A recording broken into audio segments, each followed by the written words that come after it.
Go, and we're on. So, look, Star Spangled Sportscast is back. We are doing a live stream this morning on YouTube here. Now, it has been a while since we've been back. Thought I'd take some time off, get myself right. Thought we'd come back at the right time of the season for the MLS playoffs. We've got round two. We did miss out round one. I do have my co-host here this morning, Micheal Watson, straight from San Fran. So, exactly, mate. My team's out at the moment. San Jose Earthquakes are out. Another poor season. Shit. Oh, that's not good. That's not good. I'm happy that my team, FC Dallas, is still in. We came third overall in the Western Conference. I think it was points differential between us and that other Texas team, that green and black shit team. Yeah, that's the one. Yeah. But let's kick it off with a bit of a memory from 5 years ago. If any of you do catch Copper 90, Ellie Benjamin, the boys from the UK were covering the Columbus Crew and their fight to stay in the MLS. Basically, what was going to happen was the Crew's ownership was going to take the team to Austin, but we can gladly say 5 years later that did not eventuate. The Columbus Crew are still in the MLS. Congratulations to them for achieving that result, because we all thought they were all going to piss off to Austin. Had a couple of poor seasons too, Pat. I mean, they just lost their coach, sacked last week after not making the playoffs again. Look, it is hard times in Columbus, but I think maybe next year they might get some homegrown talent coming through. It's one of those clubs where they don't have a lot of money. They need to bring up their juniors and hope their academies do something. So yeah, small place. They've got good results over the last, I guess, they're one of the legacy teams as well in the MLS. They've got good results over the last 10 or so years for the size of their club. You're right, they've had a lot of success, and in the last 2 years they've basically had no success. Always still playing good football though. Yeah, always entertaining. I'll always get up at like 3 a.m. to see a Crew game. Yeah. Just due to the time differential here. But round one. All right, round one of the playoffs. No surprises there, really. Philadelphia went through. Eastern Conference champions. Western Conference champions was LAFC. They get the bye out of the first round directly to the second round, which kicks off in about 55 minutes. That will start with the Philadelphia versus Cincinnati game out at Chester there. So I think that's on Fox Sports 1 in the US. Here in Australia, that will be on Be In Sport if you have KO. And look, my pick, I was very surprised with Cincinnati last week, getting the Bickies in the first round of the playoffs there. Absolutely, mate. Anything can happen with them. They've, again, new expansion team a couple of years ago, 2 poor seasons, third season I think it is now. Absolutely killing it this year. Big surprise packet. I think on their day they can beat anyone. Well, Tab's got him. Well, just having a look at the betting lines at the moment. Tab's got FC Cincinnati at $3.80. Philadelphia's paying $1.87 because they're at home, and of course, Eastern Conference champions. And the draw's paying $3.60 in normal time. So, look, on my sort of tip for that game, I'm looking Cincinnati probably to win it in pens. Yeah, it could definitely go down to the wire. I think Philadelphia have been the most consistent team. If you look at the league standings in the East Conference, they won by a mile. The only one who was chasing them was Montreal, 2 points away in the regular season. But Philadelphia, very consistent team this year. Very consistent. It's consistency that you need throughout the year, to be able to pull off even coming close to winning the Supporters' Shield or your conference there, like Philadelphia. They're another team over the last few years that have had some really, really bad results and were down the bottom of the table. But again, they've turned it around again with their academy. Yeah, and relatively, there's not a lot of big names in that team either at Philly. You know, they've got a couple of old school legacy players in the US national team fringes like Bedoya, the captain. Yep. Jim Curtin's obviously a legacy coach in the MLS. Andre Blake, Jamaican #1 goalkeeper. But, you know, they just play it simple, get the points, and they've stayed very consistent. When it comes down to a close game, you know, they always got to make them favourites. Oh, they're going to make a fight for any team in the competition, actually. Yeah, if you get Cincy on a bad day when they're not performing, especially when they're playing away, get a couple of goals in the first 20 minutes or so, game over. Yeah. Especially since it's only a one-leg tie. Yeah, exactly. It's win or go home in these playoff brackets. All right, so next game for today will be at 1 p.m. Sydney time. This will be on Fox Sports 1 in the United States, again, beIN Sports here in Australia. El Trafico. What a game. Oh, for some people it's Carson versus LA. For others it's LA versus LA. I still like to call it Carson versus LA because it is 30 miles outside the city centre. Honestly, this one's going to be interesting. Yeah, this is a very close game. If you look at the players, it's big name players. Yeah. DP, you know, designated players, big quality. Both teams, hard one to, again, pick. All these games are tough to pick, but this one is probably the biggest, question mark. Yeah, exactly. Like, look, when I heard they signed Beal and Chiellini, like especially Chiellini in the back line there, I'm thinking, shit. Yeah, okay, these guys are going to take out the Western Conference like by a mile. But at the end of the day, they really didn't. You know, one thing which has surprised me, Pat, and I don't know if this is the same for you, but looking at, you know, the starting lineups each week for LAFC, I think Gareth Bale, out of 15 games this season, I think he's only started 3 of those. Yeah. So that's, about 12 games that he's come off from the bench in the last 20 minutes. That's a big surprise.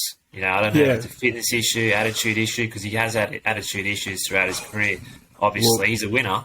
But, I mean... He is that winner, but like you said, those attitude issues that he had at Real Madrid, look, you can't go off playing golf when your team's going through a Champions League run. I'm sorry. That's right. You can get away with it in America because obviously the standard's not as good, but, I think it's a bit of a concern that he's coming off the bench for the last 20 minutes of games when you're paying a player like him that much money and there's that much expectations. He's bringing in massive crowds. But you'd like to think that he'd be able to last a full 90 in MLS. Oh, look, if he's not lasting a full 90 in MLS, look, I think he's on the piss, to be honest. He's taking the piss out of LA. I think he's actually taking the piss out of LAFC, and I don't like him. I don't like any of the LA clubs. No, either. Like you said, big money. You can't be expected to get there and... Oh, yeah, I'm going to come off the bench. You're not Cristiano Ronaldo playing fucking a pre-season game in Sydney against fucking the A-League All-Stars. Nah, he's taken a piss since he's been here in America. He's done a couple of good things here and there when he has been on the field, but generally speaking, you're looking at LA Galaxy and they've gone more for the younger players when they've brought them in, besides, Javier Hernandez, which is obviously one of the legends of the Mexican national squad. But they've chosen to have their success by bringing in younger players like Gaston Brugman, Ricky Puig, from Barcelona, young player. And they've invested there, and, I think they're playing pretty good football at the moment in LA Galaxy. Exactly, like Puig, again, he's played in one of the top 5 leagues. Yeah, and young. He's a young player. He's young, so why not go to the US, hone your skills for a year or two, and see if you can make a run back in Europe again. Definitely. It just shows how good the MLS is getting, the kind of players that it can attract. Well, I can remember when the MLS first came to your attention here in Australia. I think it was when Fox Sports took over the broadcasting or ESPN took over the broadcasting here for a season, and everyone's going, "Oh, this is shit." But with those expansion teams coming in throughout the years, it's gone gangbusters. Really, like Massive. The kids that are getting their shots normally wouldn't have got their shots anywhere else. And Pat, you'd know this, having the podcast and covering multiple American sports. The MLS, it's got a good door to open up. You've got baseball and whatnot, which is getting a little bit, it's in the back of minds for a lot of next generation kids. Yeah. And then basketball's had its issues, but then MLS is a huge opportunity, especially with the World Cup being hosted in America in 2026. Yeah, exactly. Like NFL's getting boring, and they call it no fun league. Yeah. Baseball is somewhat dying. Like the crowds at the playoff games so far haven't been great. Yes, the games have been somewhat good, but Well, it comes down to, America's got that mentality. Since living over here, they want to obviously be the best in the world at everything. Well, they can't be the best in the world. I say this to my wife all the time. She goes, "Oh, well, the best in the world are baseball and basketball and NFL." There's not a lot of other countries which actually play those sports. So they're kind of on the path now where they know that soccer is a global sport, and to be the best at that, you really got to improve your own domestic game. Yeah, exactly. It's something that the A-League here hasn't really learnt yet. No. Like, we thought we had it in first season with Dwight York, but it seems like with the A-League here that you get one player per big club, so a Sydney FC or a Melbourne Victory once a year, whereas any of the clubs in the MLS have got the money behind them to be able to go, all right, okay, this guy's going to be, yes, we're a retirement village.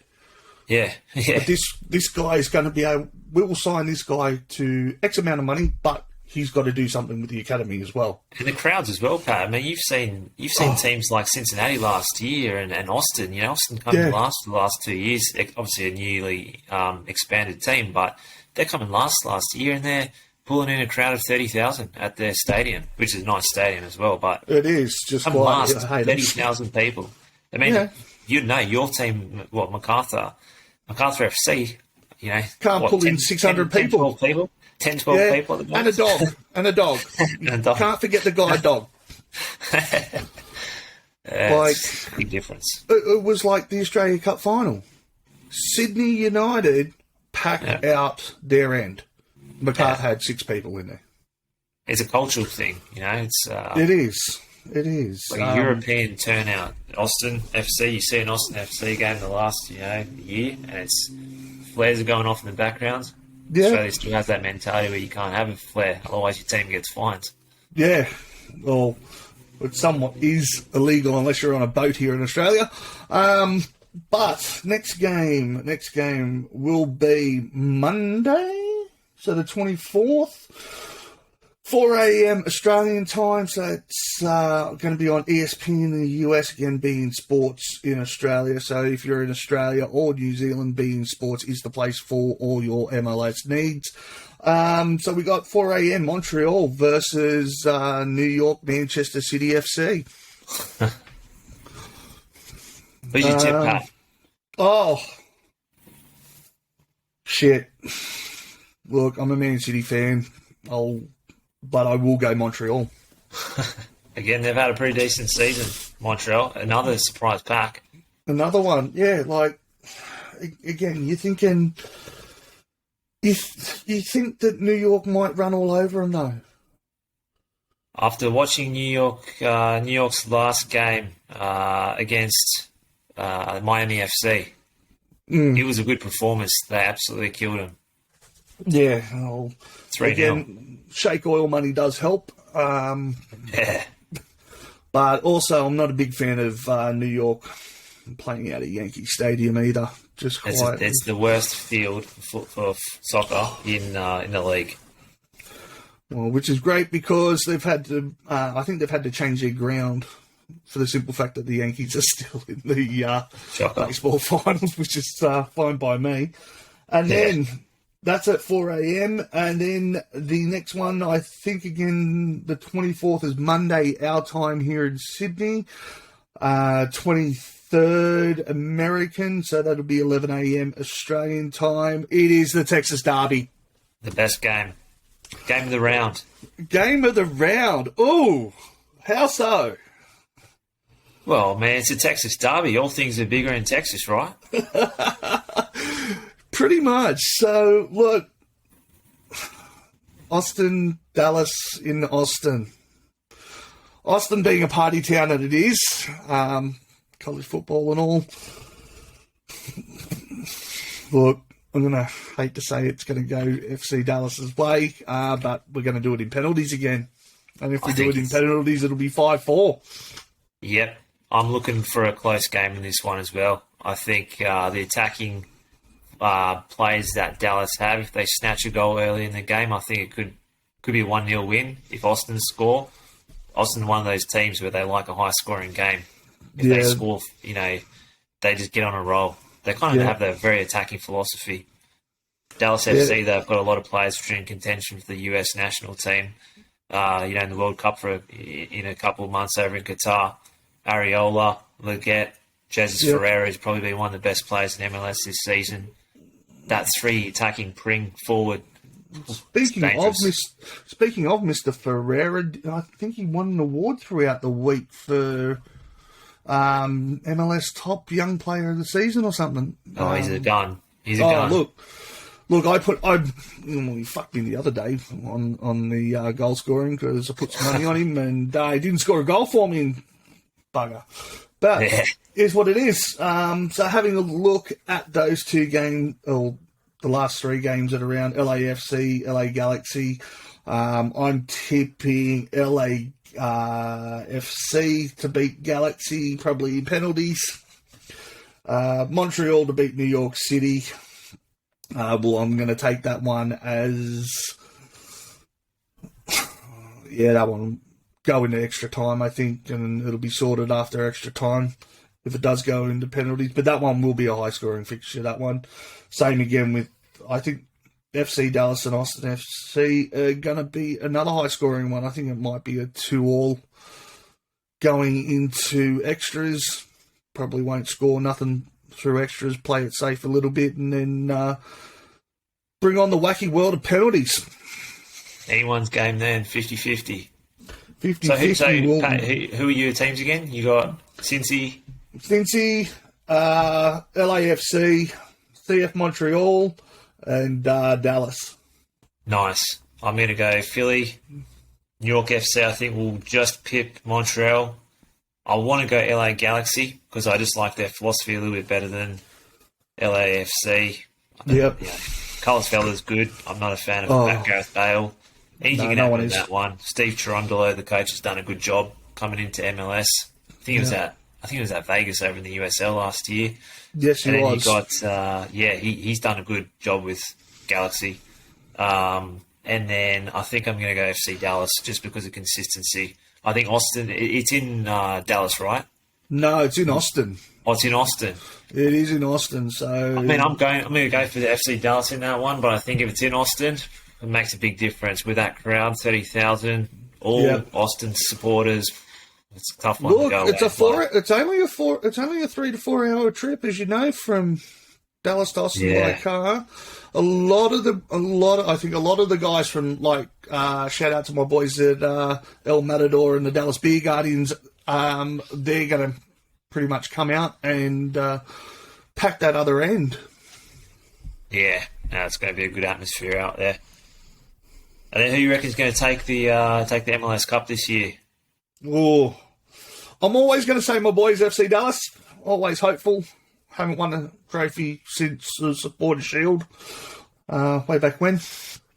But if I have to be realistic here, the final's going to be Philadelphia LAFC, and I think LAFC will win that 1-0.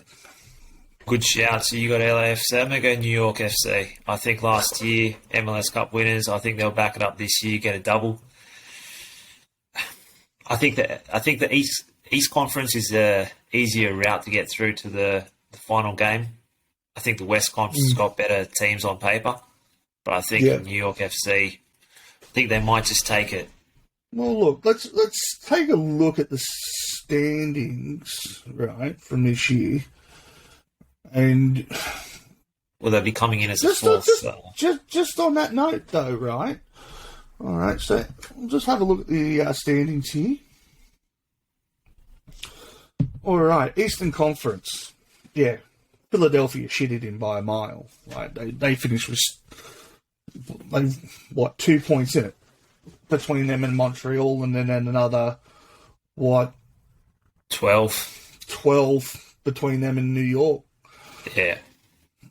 And then you take a look at the West, 67, 56, 53, and 50.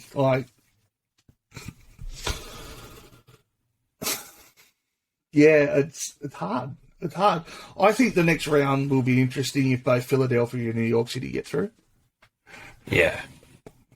I think New York FC have got one of those teams where it's all about momentum. Yeah, they've got that experience last year going through an MLS Cup playoff. A lot of the same team as well. Morales, probably the best creator in the league, attacking midfielder, absolute gem of a player to watch. He's running the show. Then they've got those two Brazilian forwards up front. Teles Magno's, he's starting to mature as a player. And then Heba as well. Two Brazilians up there coming off Morales' attacking creativity. It's looking pretty good. Yeah, look, the dark horse, as always, is going to be Montreal. They've been known to pull out wins where they should not have won. But yeah, look, I think we might honestly be saying goodbye to Cincinnati for this year. Yeah. Today, sad to say it, but I hope they prove me wrong. Absolutely. I really hope they prove me wrong. In the other game today, I do think we are going to be saying goodbye to the LA Galaxy. And as you said, their coach done a fabulous job coming from the second division there in the US up into the big team. Look, first year coach, wasn't he? Something like that? Yeah, first year coach, I think, in the MLS. First year, and you've made the finals. Congratulations to you. In the West, look, I'm always going to say FC Dallas. That's just my heart talking, my head talking. I'm thinking LAFC, but the dark horse will be FC Dallas, especially if they get past Austin. Yeah. They will be freaking dangerous. And if you have a look at the LAFC games versus FC Dallas games, have always been close. Geez, it would be good to see a California team play a Ooh, Texas. that'd be fun. Give me some tasty challenges coming in. Pat, another question though. We've talked about the teams which have hit the playoffs this year. Who's been your most disappointing team from both conferences? Because there's been a couple. There's been a couple. I'll give you my top two in the West. There's Portland and Seattle, mainstays of the playoffs for the last few years. 100%. In the East, Toronto. 100%. Exact same for me. Toronto, big team on paper. Insigne, Bernardeschi signing, didn't do anything for him. I watched a couple of games of Toronto this year, and those two did not have good games. Bernardeschi was a little bit better than Insigne, but I think Insigne, I saw he's the highest paid player, $14 million per year. Yeah. He's getting $14 million a year. $14 million a year as a retirement fund. I'll take that very much. But but look, also Atlanta United. Yeah. Atlanta United's another one. Like, they got that nice big shiny new stadium at Mercedes-Benz in Georgia. Yeah. But again, you can't expect to pull out 10 wins in a season and make the playoffs. No. They've been disappointing ever since they came into the league. They started off pretty good for an expansion team, but then they just went downhill the last couple of seasons. Big money as well at Atlanta United. They've got a lot of money, a lot of funding. Very. DC United, no surprise here, really. It's not good for Atlanta as well, and you've got Charlotte finishing above you. Yeah. exactly. Well, I think there was an Australian that was going to be signed for Charlotte, but they ended up shooting him off to I England. think it was Riley McGree. I think he was over there. Then he got McGree, shipped yes. out. Yeah, And he got shipped out to the Premier League there. Middlesbrough. Both of those two Georgia teams, Charlotte and Atlanta, very close to each other as far as distance is concerned. Yeah. Both of them, not so much Charlotte, more so Atlanta, more disappointing than anything. Yeah. Look, I think DC United, mates, I think they're pretty poor. Wayne Rooney, first year in the job, maybe needs a rebuild for next season, which is fair enough. Just looking at the teams which are down the bottom of the conference, I think Houston again, they've just been shocking the last couple of years. Sporting Kansas again, they've had a lot of success. 4 or 5 seasons ago, they're always in the playoffs, always first or fourth in the league. Yep. They've been pretty disappointing. I think they're on a rebuild, bringing up a younger generation through their academy. I hear their academy is one of the best in the league. It is actually. I would say it's actually a very nice venue. Yeah, I'd agree with you. In the West Conference, definitely Portland. Portland made the MLS Cup final last year, lost to New York FC, obviously. But I think Seattle Sounders is probably the biggest disappointment from the West Conference. You've got to expect them to at least be in the top 4. They're a cracker of a team. Well, reading on ESPN News a couple of days ago, it's the first season that both Portland or Pacific Northwest has not had a team in the MLS playoffs. Yeah, they're always strong. But they've had a terrible season, those Pacific Northwest teams. Like Colorado, look, they're a mid-tier team at best. The surprise for me was Nashville. Yeah, they were good. Coming in at 5. Again, Minnesota's another disappointing one. I thought they would finish a little bit higher, but Real Salt Lake weren't too bad. Just to get into playoffs, I think it's not too bad for Real Salt Lake. Oh, look, that's within the final for them. Yeah. Same as Orlando. I mean, they came in 7th, just got in that final spot for the playoffs in the East Conference. Orlando have been down the bottom of the table, on a regular basis. I think it's good to have a bit of a shuffle because now you've got Columbus, which haven't made that. It gives another team an opportunity to get into that top 7. Well, if you're looking at the standings in the Eastern Conference, between 6 and 8, there's only 2 points separating them. Inter Miami got 6 for the simple fact they got a better goal difference. Yeah. The final day of the regular season was a good watch. Yeah, unfortunately I missed that one. I don't blame you. The time difference is pretty ordinary out where you are. It is, but it is what it is, and look, it's all good when you can get it live and also watch it on replays as well. Paddy, play of the season for you this season. Play of the season. Player of the season.